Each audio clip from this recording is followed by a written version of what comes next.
There is more demand than supply right now along the Colorado River, and it's only getting worse. We're talking about our most precious natural resource, water. Tonight, we continue our coverage of what is now a crisis across the West with our most in-depth look yet at the problem, who might be able to provide some relief, and why that relief might create an entirely new concern. It's been a pretty good year as far as growing season. For 34 years, Shane Milberger has grown just about everything along the Arkansas River, and few understand the importance of water more than farmers like him. We're always concerned about water. Without water, we don't have a crop. The water for Milberger Farms originates near Leadville, part of the Colorado River Basin. The headwaters of the river are near Estes Park, and it flows southwest toward Grand Junction, California, and eventually across the Mexican border. 90% of the water in the river comes from snowpack in Colorado.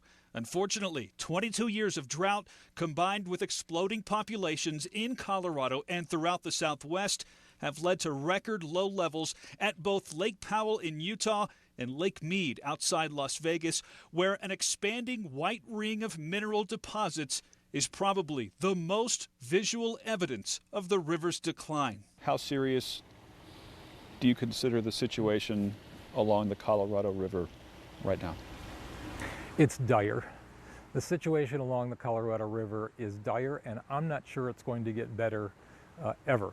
Mark Squillace is a professor of natural resources at CU in Boulder. He says the situation at these reservoirs is critical. Lake Mead is currently at 34% capacity, and power generation at Hoover Dam is down 25% due to the lack of water pressure. To avoid a similar loss of power at Lake Powell, the Bureau of Reclamation recently called for a massive release of water from Blue Mesa Reservoir outside Gunnison, bringing that lake down to its lowest level since the 1980s. Both reservoirs have never been combined in this bad shape. Even with a really good snow year, it's not really coming back to where people want it. Earlier this year, for the first time ever, the federal government declared a Tier 1 water shortage along the river, triggering cuts for the state of Nevada, farmers in Arizona, and Mexico. We have level 1, level 2, and level 3. We've just declared shortage for level 1 for next year, and we're hoping to be able to keep it there. But many climate experts believe that Lake Mead and Lake Powell will only drop further, and that the government may have to impose another round of water reductions by as early as next year.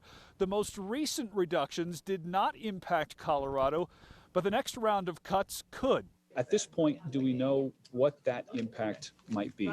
Well, we don't know. It won't be good. I mean, it'll have a terrible effect potentially on our agriculture, terrible effect on our economy. You will see the 20,000 acres that's farmed under the Bessemer Ditch probably drop down to 10,000 or less.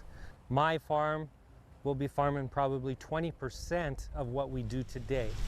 And if that happens, the shortage of crops will dramatically drive up the cost to consumers. Price increases that nobody ever dreamed of seeing. Nobody's going to like the outcome here unless we find a way to work together. No one. Senator Michael Bennet recently took a rafting trip with Utah Senator Mitt Romney and other leaders along the river, not to resolve the water crisis, but to create a starting point for some very difficult discussions and decisions.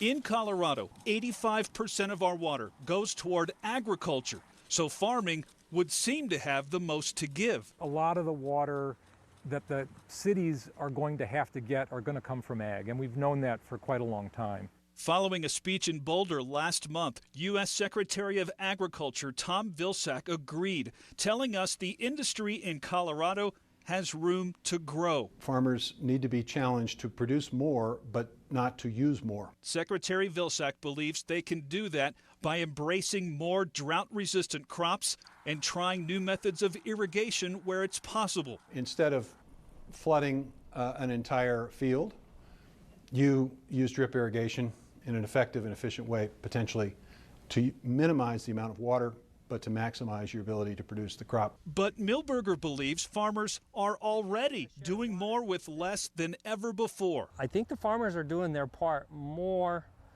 than everybody else. He says if people in the desert have the most problems growing crops or supplying their homes, then that is where the solution should start. They need to be the first ones doing the sacrificing, not the growers, because pretty soon all you're going to have is a pretty lawn and nothing to eat. We rise and fall together, and I think the solution is going to depend on all of us.